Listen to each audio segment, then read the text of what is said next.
Hello, ഇന്നൊരു evening സ്റ്റോറിയാണ് കേട്ടോ. വേറൊന്നുമല്ല, ഒന്ന് പുറത്തിറങ്ങി 2-3 ഐറ്റംസൊക്കെ പർച്ചേസ് ചെയ്യാനുണ്ടായിരുന്നു. അങ്ങനെ വണ്ടി കയറി നേരെ വിട്ടത് ധനൂപിലേക്കാണ് കേട്ടോ. ആസ് യൂഷ്വൽ ഞാൻ റൂമിൽ തന്നെ എന്തെല്ലാം സാധനങ്ങൾ പർച്ചേസ് ചെയ്യേണ്ടതെന്ന് ഒരു ധാരണയിലാണ് പോയത്. വേറൊന്നുമില്ല, ഒരു 2-3 ഐറ്റംസ് അത്രേ ഉണ്ടായിരുന്നുള്ളൂ. പക്ഷേ സ്വാഭാവികം ഉള്ളിൽ കയറിയിട്ട് വാങ്ങാൻ ഉദ്ദേശിച്ചതിനേക്കാൾ കൂടുതൽ സാധനങ്ങൾ അവിടെ നിന്ന് പർച്ചേസ് ചെയ്തു കേട്ടോ. ഹസ്ബൻഡ് എൻ്റെ അടുത്ത് പറയാം, ഇനി എന്നെ കൂട്ടി ഒരു സ്ഥലത്തേക്ക് പർച്ചേസിങ്ങിന് പോകില്ല. ഹസ്ബൻഡിനെ പറഞ്ഞിട്ട് കാര്യമില്ല. അവിടെ നമ്മുടെ കണ്ണിൽ പൊടിയിടാൻ പറ്റിയ ഒരുപാട് ഐറ്റംസ് ഉണ്ടായിരുന്നു, വിലയാണെങ്കിൽ കൂടുതലും. അപ്പോൾ നഷ്ടം ഹസ്ബൻഡിനാണല്ലോ. അങ്ങനെ ഞങ്ങൾ അവിടെ നിന്ന് ഇറങ്ങി നേരെ വിട്ടത് പെട്രോൾ പമ്പിലേക്കാണ്. അതിൻ്റെ തൊട്ടടുത്തൊരു പെട്രോൾ പമ്പ് ഉണ്ടായിരുന്നു.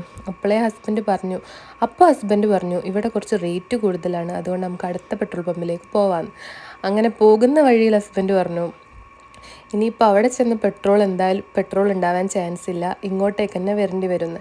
അതുപോലെ തന്നെ സംഭവിച്ചു. അവസാനം കുറ്റം പറഞ്ഞ പെട്രോൾ പമ്പിൽ തന്നെ പെട്രോൾ അടിക്കേണ്ടി വന്നു. അങ്ങനെ ഞങ്ങൾ റൂമിലെത്തിയിട്ട് പിന്നെ നേരെ പാർക്കിലേക്കാണ് കേട്ടോ പോയത്. അന്ന് മോളുടെ ബർത്ത്ഡേ സെലിബ്രേഷന് വേണ്ടി പോയ അതേ പാർക്കിലേക്ക് തന്നെ. മക്കൾക്കും വേണമല്ലോ ഒരു എൻജോയ്മെൻറ്റ്. അങ്ങനെ ഞങ്ങൾ ബർഗർ വാങ്ങി, കൊക്കോകോള, പെപ്സി വാങ്ങി. അങ്ങനെ അതെല്ലാം ആയിട്ട് ഞങ്ങൾ പാർക്കിലേക്ക് പോയി. അങ്ങനെ അവിടെ ഇരുന്ന് ഫുഡെല്ലാം കഴിച്ച് വർത്താനമൊക്കെ പറഞ്ഞ് ഒരുപാട് ലോങ് നടന്നിട്ടാണ് ഞങ്ങൾ ഈ പാർക്കിലേക്ക് എത്തിയത്. അപ്പോൾ ഹസ്ബൻഡ് പറയാം, വണ്ടി എടുത്ത് വരികയാണെങ്കിൽ അരമണിക്കൂറിനുള്ളിൽ ഇവിടെ എത്തി നമ്മുടെ ഫുഡിങ്ങും മോൾക്ക് കളിക്കുകയൊക്കെ തുടങ്ങിയിട്ടുണ്ടാവേനു. നീ കാരണമാണ് നടന്നു വന്നതുകൊണ്ട് എന്തായി, ഒരുപാട് നേരം സംസാരിച്ച് വിശാലമായി നടന്ന് ആസ്വദിച്ച് ഇങ്ങെത്താൻ പറ്റി. അവിടെ എത്തിയപ്പോൾ മോൾക്ക് കൂട്ടിനൊരാളെ കിട്ടി. നൂറ എന്നാണ് കേട്ടോ ആ കുട്ടീൻ്റെ പേര്. അങ്ങനെ അവർ രണ്ടുപേരുമാണ് എല്ലാ റൈഡിലും കയറിയത്. മോളെ കൂടെ തന്നെ ഓളുണ്ടായിരുന്നു. ഓൾക്ക് എന്താണെന്നറിയില്ല, നമ്മളെ മോളെ നല്ലോണം അങ്ങ് പറ്റി.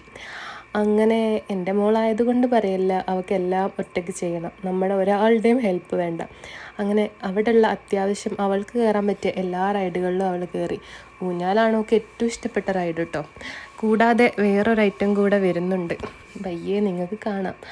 അങ്ങനെ അവൾ സന്തോഷിക്കട്ടെ എന്ന് കരുതി അവളുടെ സന്തോഷങ്ങൾക്കൊന്നും ഞങ്ങളൊരു തടസ്സമായി നിന്നില്ല. അവൾ പറഞ്ഞ എല്ലാ റൈഡിലും ഞങ്ങളവളെ കയറ്റി. ഇത് കണ്ടില്ലേ, ഇത് അവളുടെ വൺ ഓഫ് ഫേവറേറ്റ് ആണ് കേട്ടോ. അങ്ങനെ അവൾ നല്ലോണം എൻജോയ് ചെയ്തു. എടുക്കാനൊന്നും സമ്മതിക്കല്ല കേട്ടോ, ഒറ്റയ്ക്ക് തന്നെ എല്ലാം.